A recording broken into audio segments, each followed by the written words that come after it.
The Galactic Council had never felt fear like this before. What had begun as disbelief now grew into panic. Entire fleets scattered.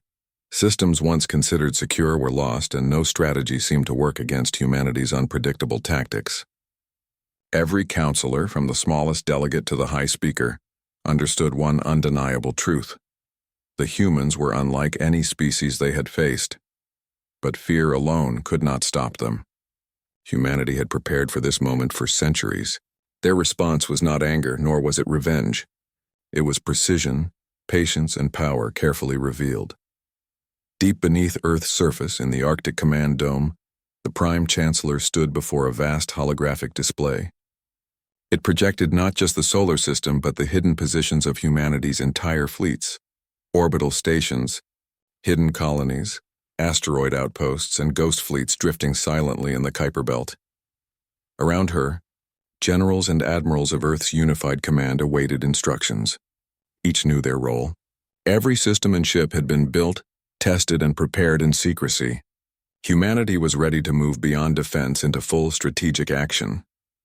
"The Council believes we are small, weak, and predictable," the Chancellor said, her voice calm and measured. "They believe they can control the narrative. They believe they can erase our voice. They are wrong." She tapped a console. Holograms flickered, showing fleets rising from hidden bases, engines glowing softly, shields pulsing, weapons ready. "This is not war for conquest," she continued. "This is a demonstration. If they strike again, if they underestimate us, they will face the consequences. Humanity is everywhere now. We will not hide. We will not kneel, and we will not be ignored." Across human space, fleets slipped into motion like silent predators. Ships moved from orbitals and asteroids, gliding through the darkness, invisible to sensors. Swarms of drones clung to debris, waiting for the right moment. Hidden stations activated, producing energy waves that masked movements and scrambled council signals. The galaxy believed humans were reactive. They believed humans could only respond. But now, for the first time, humanity was taking the initiative. Every action had been planned, every movement calculated, and the first sign of the storm reached the Council in the form of a single system lost in seconds. An entire fleet vanished, its weapons offline, shields destroyed, communications gone, all without a shot being fired. The Council could only watch in horror. Panic spread like wildfire, delegates argued, pointing fingers, blaming one another for failures. Trade networks collapsed, patrols retreated. Even ancient species, accustomed to centuries of control, questioned their knowledge, their experience, their very place in the galaxy. A counselor of the crystalline species shouted, her voice shaking, "They move like shadows, strike without warning and vanish before we can respond. How can any species be so clever?" The insectoid delegate hissed angrily, "They are not clever, they are human. And they do not fight like we do. They fight like no one else can. Their survival instinct. It is terrifying." The high speaker, normally calm and imperious, stared at the reports in silence. It had always believed in the power of rules, of ancient laws, of hierarchy. Humanity respected none of these. Humanity acted according to their own principles, and those principles were unbreakable. Back on Earth, the Prime Chancellor issued the final orders. "Activate the Annihilation Protocol," she said. For decades, the Annihilation Protocol had been a plan only whispered about in classified meetings. It was humanity's ultimate response to extinction-level threats.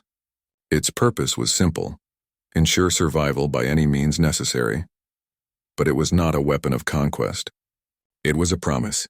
If humanity was ever threatened, it would rise and nothing could stop it.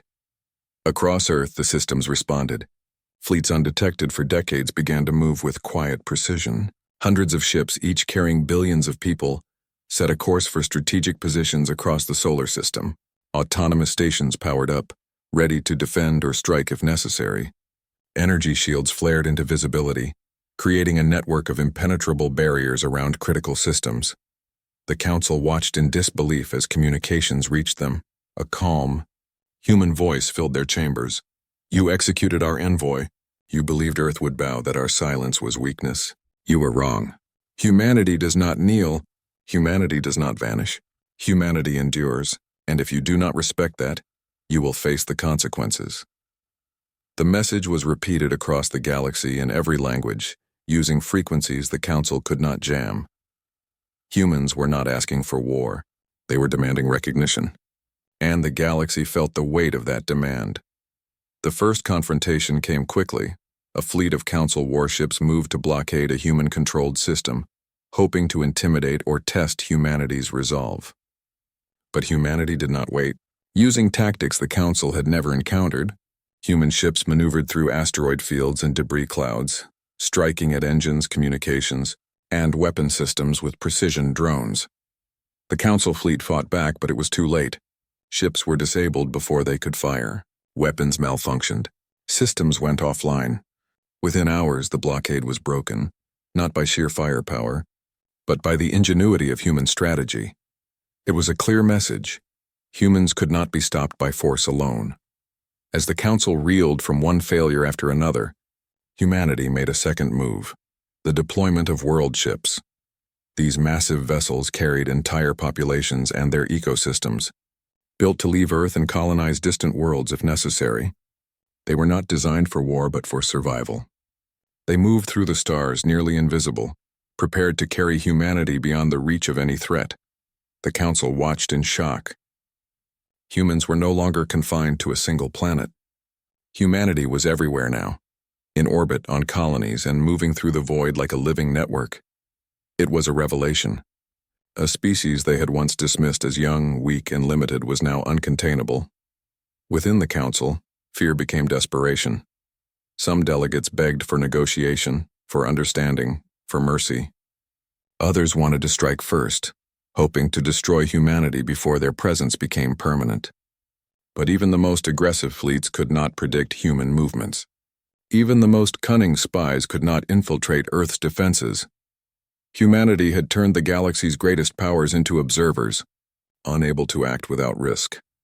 The High Speaker spoke finally, its crystalline voice trembling slightly. They are extraordinary. They are not like any species we have known. We cannot contain them. We cannot destroy them, and they will not be ignored. On Earth, the Prime Chancellor watched the Council's reaction with quiet satisfaction. They have learned the lesson too late, she said. Humanity does not seek conquest. We seek survival, respect, and equality. But if they continue to underestimate us, they will find the cost of arrogance is far greater than they imagined. Generals and admirals nodded, understanding the weight of her words. Every movement humanity had made, every fleet positioned, every drone deployed, was a reminder that humans were not to be dismissed, not to be underestimated, and not to be broken. The Annihilation Protocol had been activated, but it was not about destruction. It was about survival, strategy, and recognition. Humanity had taken its place among the stars, and the galaxy would remember it. And then, for the first time, the Council understood what they had underestimated. Humanity was not just a species. Humanity was determination made flesh, ingenuity made reality, resilience made unstoppable. They could be defeated in one battle, but they could not be broken. The Council had executed an envoy. They had assumed Earth would kneel. But humanity had risen stronger than ever, and now humanity's final message was clear. We are here. We endure, we demand respect, and we will never be forgotten. The stars themselves seemed to listen. The galaxy had witnessed the rise of a species that no force could contain. And as humanity's fleets continued to move through the void, the Council realized the truth they could no longer deny. The age of humans had begun. The storm was complete, and it was only the beginning. The stars above Outpost Vega 12 looked calm, distant, and eternal. For the men and women living there, the view was both a comfort and a reminder that they were far from Earth, standing on the edge of humanity's great expansion into the galaxy. Vega 12 was not a large colony. It was a research outpost built on the barren moon of a gas giant. Its purpose was simple: to study mineral-rich asteroids nearby and to serve as a small listening post for deep space activity. The people living there numbered just over 500. They were scientists, engineers, soldiers, and families who had volunteered to serve humanity in the unknown reaches of space. Life was quiet. Cargo ships came every few months with supplies and news from home. Children played in the artificial parks under the dome. Workers mined ore, studied the skies, and trained in the labs. For many, it was a peaceful assignment. Commander Harris, the officer in charge, often walked through the command deck at night. He enjoyed the silence, the gentle hum of machines, and the glow of stars through the wide glass windows. To him, the outpost symbolized the courage of humanity. They were not conquerors, but explorers trying to build a future among the stars. But peace never lasts forever. One night, sensors detected unusual readings. At first, it was dismissed as cosmic interference. The technicians thought it was another passing comet or natural space radiation. But soon the signals grew stronger. Multiple objects were moving at high speed, directly toward Vega 12. Lieutenant Arya Chen studied the display. Her voice shook when she reported to Commander Harris. "Sir, unknown ships are approaching. They are not sending identification codes." Harris frowned. All recognized alien civilizations had treaties that required ships to broadcast their presence near human stations. Whoever these were, they had no intention of following the rules. "Put the outpost on alert," Harris ordered. "Activate defense shields.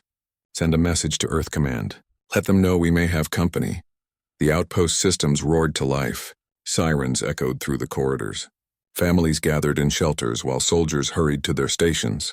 Children clutched their parents' hands, not understanding what was happening, only feeling the fear in the air. From the observation deck, the crew watched as the ships grew closer. They were dark, angular, and bristling with weapons. This was no trade convoy. This was a war fleet. The aliens arrived without warning. They belonged to a species called the Threxians. Few humans had ever seen them before. They were a warlike race, proud and territorial, believing themselves the rightful rulers of their region of space. To them, humans were intruders, weak creatures daring to expand too quickly. The Threxians had chosen Vega 12 as their target, believing that striking a small, isolated outpost would teach humanity a lesson. Multiple ships powering weapons. Chen shouted. Commander Harris's voice was steady, though his heart pounded. "Raise shields. Prepare to defend the outpost." The first blast came like falling stars. Red energy bolts slammed into the station's shields, shaking the ground beneath their feet. Lights flickered. Metal groaned. Children screamed in the shelters, "Shields at 60%!" An officer reported. The human defense turrets returned fire. Streams of blue plasma shot into space, striking one of the alien ships. It exploded in a flash of fire, but there were too many enemies. More and more bolts rained down. Inside the shelters, families huddled together. Dr. Marlowe tried to comfort frightened children, telling them stories of Earth's oceans and forests. The young ones asked if Earth would send help, but Vega 12 was too far. Even if the distress call reached home, it would take weeks for a fleet to arrive. The defenders knew they were alone. The Threxians showed no mercy. They targeted the power generators, the life support systems, and the docking bays. Explosions tore through the outpost. Fire spread in the oxygen-filled corridors.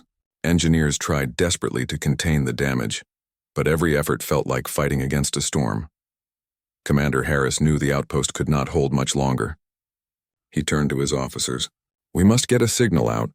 The galaxy must know what happened here. Even if we fall, Earth must be warned."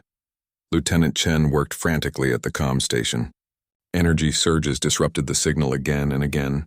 Each time she tried to strengthen the transmission. Sweat rolled down her face as she typed commands faster than ever before. At last, a faint connection stabilized. She recorded a short message. "This is Outpost Vega 12. We are under attack by unknown hostile forces. Coordinates attached. Request immediate assistance. Repeat, Vega 12 is under attack." Before she could finish, a blast struck the communications tower. The console exploded in sparks, throwing her to the floor. The transmission ended abruptly, but not before a fragment of the message escaped into the void, racing toward Earth. The battle raged on. Human soldiers fought bravely in the corridors, slowing the alien boarding parties. Plasma rifles lit the hallways with bright flashes. For every human who fell, another stood up to fight, refusing to surrender. Commander Harris gave his final order. "Hold them as long as you can. Protect the civilians. Humanity will not forget this day." Moments later, the main reactor took a direct hit. A massive explosion tore through the heart of Vega 12. The dome shattered, releasing the artificial atmosphere into space. Flames died instantly in the vacuum. Silence replaced the chaos. When the smoke cleared, the once thriving outpost was nothing more than broken metal drifting around the gas giant. The Threxian fleet circled the ruins, satisfied with their work. They did not bother to search for survivors. To them, it was enough to send a message. Humans were weak, and their expansion would not be tolerated. But the Threxians underestimated one thing. Floating among the wreckage, a small escape pod ejected at the last possible moment. Inside was Lieutenant Chen, bruised and unconscious but alive. The pod's engines flickered weakly as it drifted into deep space. Its beacon activated automatically, transmitting a faint signal. The Threxians never noticed. They left, convinced the outpost was destroyed beyond recovery. The pod traveled silently, carrying with it the truth of what had happened.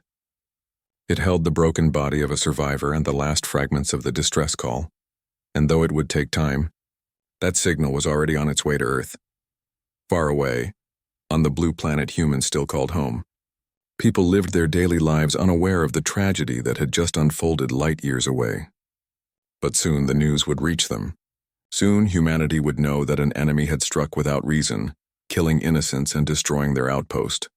And when that message arrived, Earth would not stay silent, because humans were not weak. They were patient, determined, and fierce when provoked. The Threxians had lit a fire they did not understand. The stars that once looked calm and eternal above Vega 12 were now witnesses to the beginning of a new chapter. A chapter written not in peace but in fire. The signal from Outpost Vega 12 traveled across the dark ocean of space, a broken cry for help riding on faint waves of energy. For weeks it moved, carried by relays and satellites until finally it reached Earth's Deep Space Command. When the message arrived, technicians crowded around the console, static filled the room, and then a damaged recording played. This is Outpost Vega 12. Under attack. Unknown hostile forces. Request immediate. The voice of Lieutenant Chen cut off, replaced by silence and fragments of coded data. The officers stared at each other, their faces pale. They knew what it meant. The outpost was gone. The news spread quickly through military channels, and within hours the leaders of Earth were informed. A meeting was called at the United Earth Command headquarters, a towering structure in New Geneva. Representatives from Earth's colonies joined through holographic projection, their images flickering above the circular chamber. Admiral Elena Cross sat at the center table.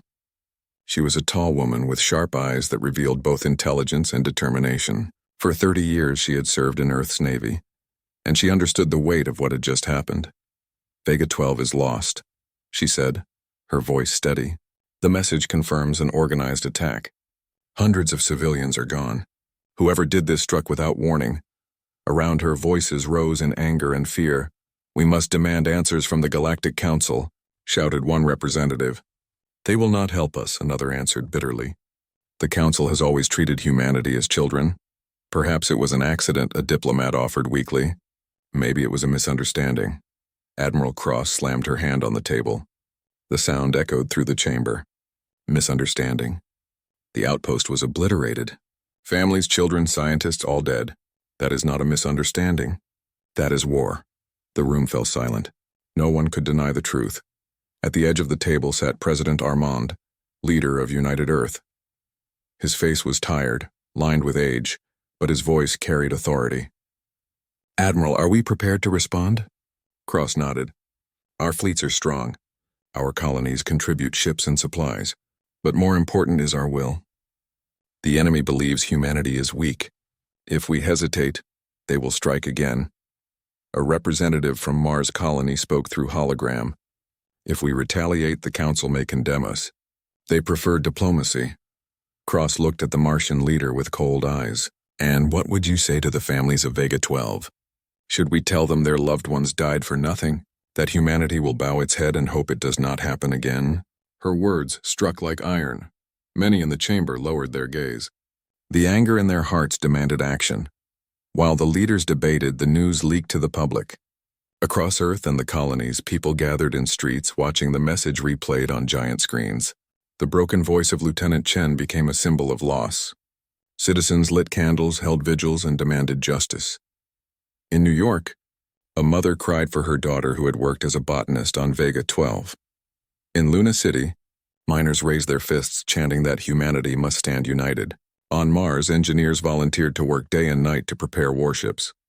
The grief of humanity turned into a single voice, rising louder each day. Answer them. Make them pay. In the council chamber, the debate continued for hours. Some still feared the risks. "Do we even know who attacked us?" asked one diplomat. "If we strike blindly, we may cause greater war." Admiral Cross stood again. "I have studied the recordings. The ships that attacked were Threxian. Their design, their energy signatures, it is clear. The Threxians are a proud race, territorial and violent. They chose Vega 12 because it was vulnerable." Gasps spread through the room. The Threxians were known to be dangerous, but few believed they would dare attack openly. "If we strike the Threxians," another representative said, "we risk their entire empire turning against us." Cross raised her chin. "Then let them come. Let them all come. If we do not defend ourselves, we are already defeated." President Arman closed his eyes for a moment, listening to the voices, weighing the fate of billions. Finally he spoke. "Earth was attacked. Our citizens were murdered. If we show weakness, we invite more attacks. I will not allow humanity to be prey." He turned to Cross. "Admiral, you have command. Mobilize the fleets. Show the galaxy that Earth will answer." A murmur of approval spread through the chamber. Some were still afraid, but most now shared the same conviction. The decision had been made. Humanity would go to war. The following weeks were filled with activity. Shipyards across the colonies glowed with light as new vessels were built and old ones repaired. Carriers loaded with fighters, cruisers armed with railguns, and dreadnoughts equipped with experimental weapons. All were prepared for battle. Families said goodbye to loved ones as soldiers boarded transports. Engineers tested engines. Pilots trained in simulators until their eyes burned. The air across every colony carried a new energy, not despair, but determination. In orbit above Earth, the flagship Resolute was prepared. It was the most advanced warship humanity had ever built, armed with weapons that had never been tested in real combat.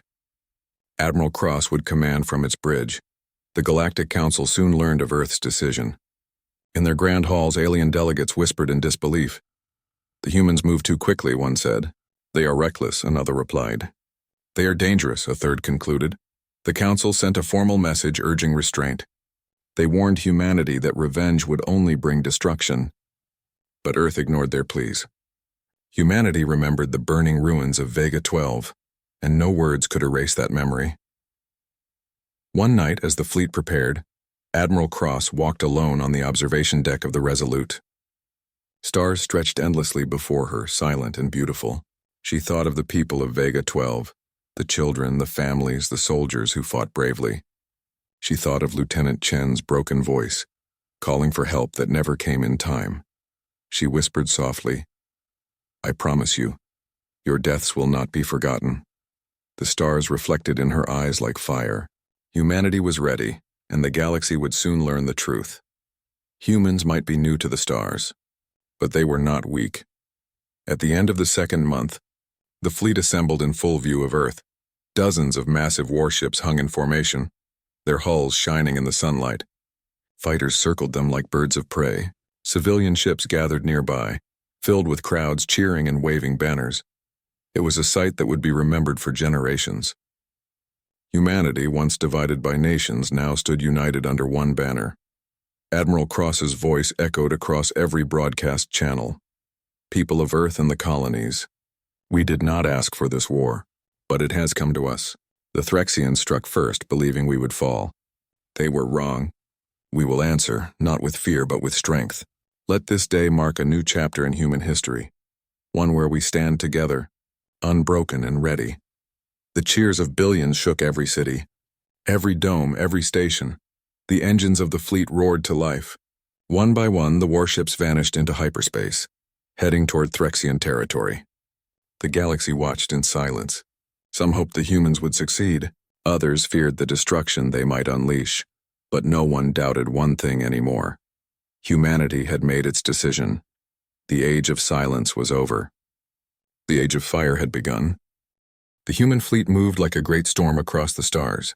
Dozens of massive warships glided through hyperspace lanes, their engines burning bright. Carriers, cruisers, destroyers, and dreadnoughts all traveled in perfect formation. Around them, squadrons of smaller fighters darted like sparks, testing maneuvers and escorting the larger ships. From Earth to Mars to the far colonies, people watched the departure with pride and fear.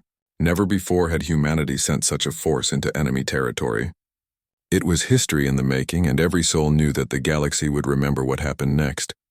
On the bridge of the Resolute, Admiral Elena Cross stood before the main display.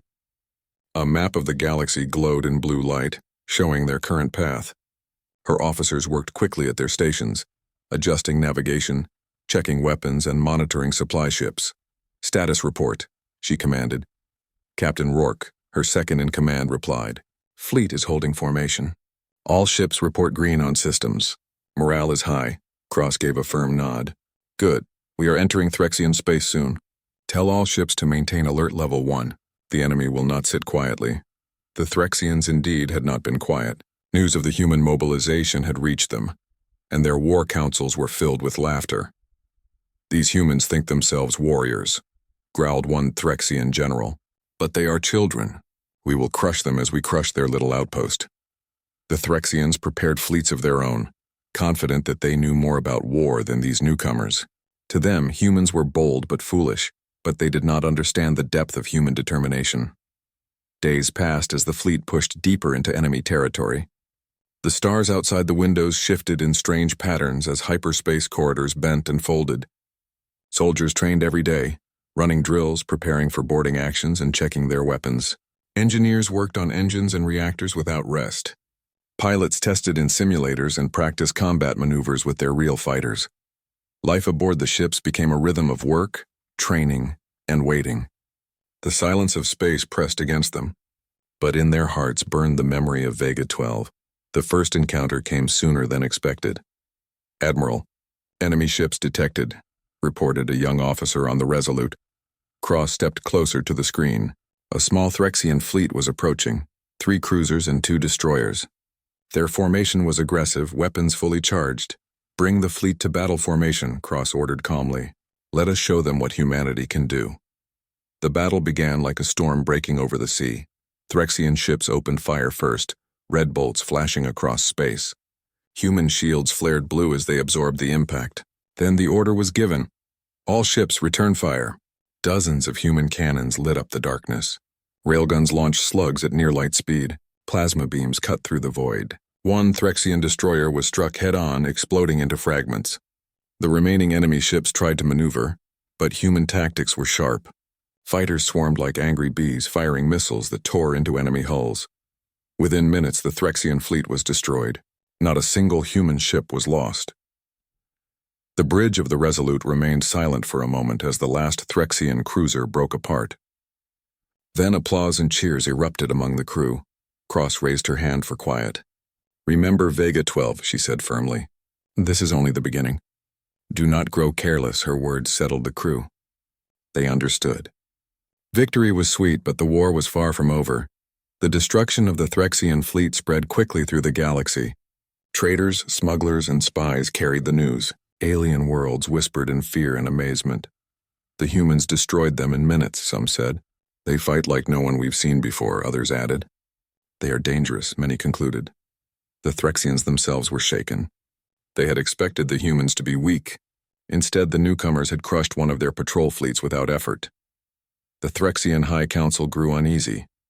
Still, their pride blinded them. "It was only a small battle," one elder declared. "We will gather our full might and show the humans their place." As the human fleet advanced, more battles followed. In asteroid belts, in empty space near small colonies. Everywhere the Threxians tried to block them. Humanity struck with precision and firepower. At one battle near the red dwarf system of Karis, the Threxians brought a fleet twice the size of the humans, yet the humans outmaneuvered them, luring them into a narrow corridor of space where their ships collided with asteroids. Human railguns then tore through the confused enemy, leaving only wreckage behind. At another battle near a frozen moon, human stealth ships slipped past enemy defenses and disabled their flagship's reactor, forcing the rest of the fleet to scatter in panic. Each victory added to the legend of the human fleet. Across the galaxy, whispers turned into fear. "The humans are coming. The humans do not stop." On board the Resolute, the soldiers began to believe it too. Young recruits who once trembled now carried themselves with pride. Pilots decorated their fighters with symbols of victory. Even the civilians working as engineers and medics felt a new strength. But Admiral Cross never allowed overconfidence. Every night she studied the maps, the enemy positions, and the reports of civilian casualties. She knew the Threxians still had their homeworld, Draxus Prime, heavily defended. That was the heart of their empire. Reaching it would not be easy. Meanwhile, on Earth, people followed the war with burning eyes. Every victory was broadcast on screens across cities. Crowds cheered as enemy fleets were destroyed. Families wept as the names of fallen soldiers scrolled across news feeds. Humanity was united as never before. Children spoke of becoming pilots. Workers volunteered longer hours to build more ships. Farmers donated food to the fleets. The spirit of unity grew stronger each day. For the first time in history, the human race was not divided by nations. They were one people with one goal, survival and justice. The Threxians grew desperate. They began setting traps, hiding fleets behind moons and laying mines in hyperspace lanes. But humans adapted quickly. Scouts detected the traps and engineers created new countermeasures. Each failed attempt only made the Threxians more frustrated. Finally, the Threxians realized something terrible. The humans were not just surviving. They were advancing, learning, and becoming stronger with each battle. One evening, as the fleet paused near a binary star system to refuel and repair, Admiral Cross gathered her officers. A holographic image of the Threxian homeworld hovered in the air, glowing red. "This is our destination," she said. "Draxus Prime, the heart of their empire. Once we strike there, the war will end." Her officers exchanged uneasy looks. The planet was massive, with dozens of orbital stations and fleets guarding it. It seemed impossible to breach, but Cross's voice never wavered. "We have the power. We have the will. The Threxians thought us weak, but they were wrong. When we strike Draxus Prime, the galaxy will understand that humanity does not kneel." The officers nodded. They believed her. They believed in the mission. As the fleet prepared to move again, the stars ahead seemed darker, heavier, filled with the weight of what was to come. The journey had already changed humanity. They were no longer explorers or settlers, they were warriors. The march to war was nearly complete. The final battle was drawing near, and the Threxians, once proud and mocking, now waited in fear. The human fleet arrived at the outer edge of Threxian space with quiet determination. Stars stretched endlessly beyond the observation decks, and for the first time, the fleet could see Draxus Prime in the distance. It was a massive world, larger than Earth, its surface crisscrossed with rivers of molten metal and towering cities protected by immense shields. Above the planet hung a dense belt of orbital defenses, stationary cannons, energy grids, and fighter platforms that glimmered in the light of the nearby sun. Ships and satellites patrolled the space around it, creating an almost impenetrable web. Admiral Elena Cross stood on the bridge of the Resolute, her hands clasped behind her back. She studied the planet, knowing the odds. Draxus Prime was formidable, and the Threxians had prepared for this moment. They believed no human could reach their heart. "Status?" she asked calmly, though her eyes betrayed the weight of the moment. "Shields are holding at 99%, Captain Rourke replied. "Enemy fleets are mobilizing, but they are scattered. Their main forces are concentrated near the inner orbital rings." Cross nodded. "Good. Prepare the fleet for orbital engagement.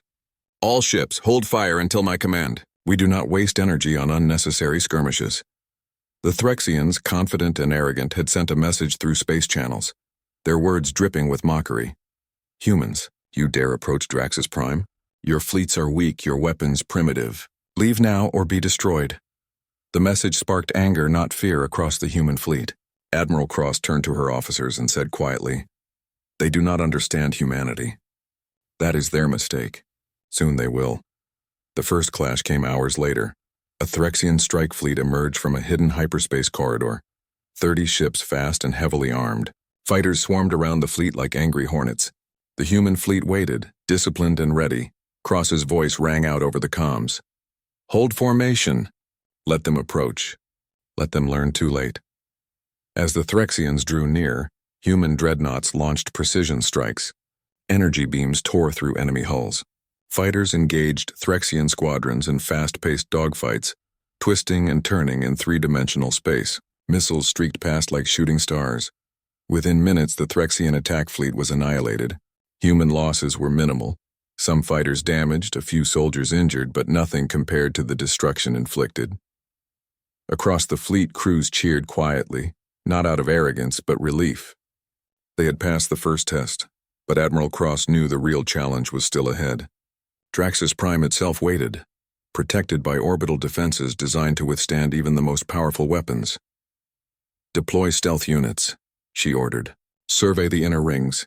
Find weaknesses. We will not waste lives on a direct assault unless we must."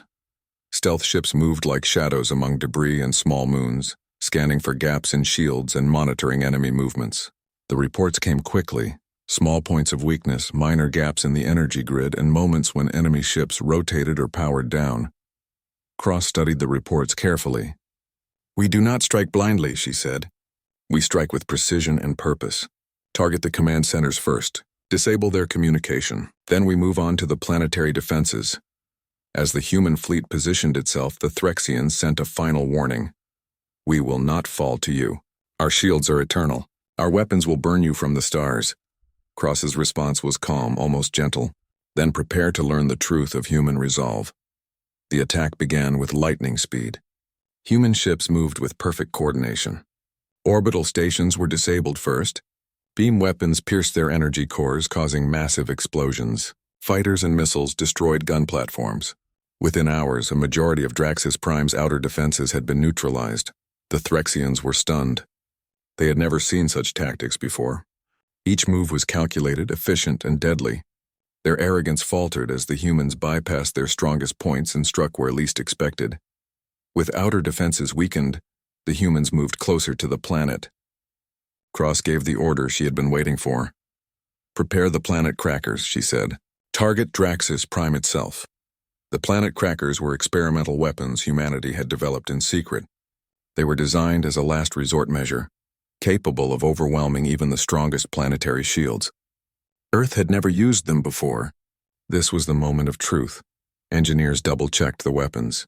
Energy beams and fusion reactors hummed as the devices powered up. Crew members held their breath, knowing the consequences. A single miscalculation could destroy the planet partially. Leaving the Threxians alive or completely, leaving no survivors. "Fire," Cross commanded.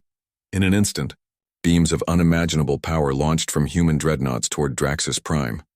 The energy tore through the upper atmosphere, melting defenses and cutting cities in half. The surface cracked and burned under the relentless assault. Cities crumbled. Orbital stations disintegrated, and the Threxian fleets were caught in the expanding wave of destruction. The planet's core trembled. Massive eruptions and explosions ripped through its surface. Lava flowed like rivers of fire. Mountains collapsed. The atmosphere boiled. And then, in a blinding instant, the planet shattered. From orbit, humans watched as Draxus Prime broke apart. Chunks of the world tumbled into space, glowing red-hot. The planet's energy shield collapsed. Debris scattered in all directions. Silence fell across the human fleet for a moment, broken only by the faint hum of engines. Admiral Cross looked at the destruction with steady eyes. She felt no joy, only the heavy weight of responsibility.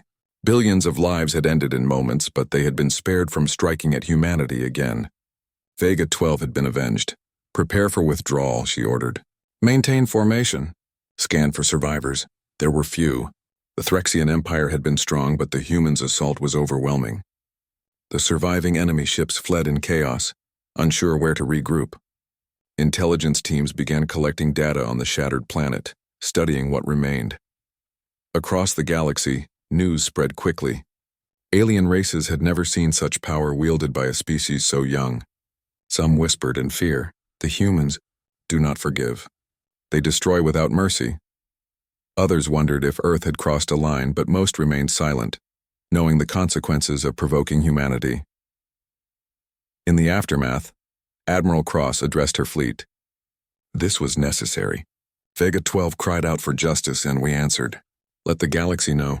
Humanity does not hesitate when provoked. But remember, power carries responsibility. We act only when needed, and we act decisively." Her words settled over the fleet like a wave. Soldiers, engineers, pilots, and civilians alike understood the message. Humanity was no longer just exploring the stars. They were defending them fiercely and without compromise. Back on Earth, celebrations were quiet but heartfelt. The news of Draxus Prime's destruction reached the planet. and people across cities, colonies, and stations watched the devastation unfold in holographic broadcasts. There were no cheers for the fire itself, but a shared understanding that humanity had ensured safety for the future. Parents hugged children, soldiers wrote letters to families, and leaders knew the galaxy would never underestimate humans again. In distant corners of the stars, other species began reconsidering their alliances, their strategies, and their prejudices. Humans had proven something that no one had believed possible. They were not fragile. They were patient, intelligent, and capable of unimaginable determination. Admiral Cross stood again on the bridge of the Resolute, stars stretched before her, calm and eternal. But humanity had changed the galaxy's balance. A new era had begun, one in which humans were not to be trifled with, and across space whispers continued. Do not provoke them. Do not challenge them. They are not weak. The Age of Fire had begun, and nothing in the galaxy would ever be the same.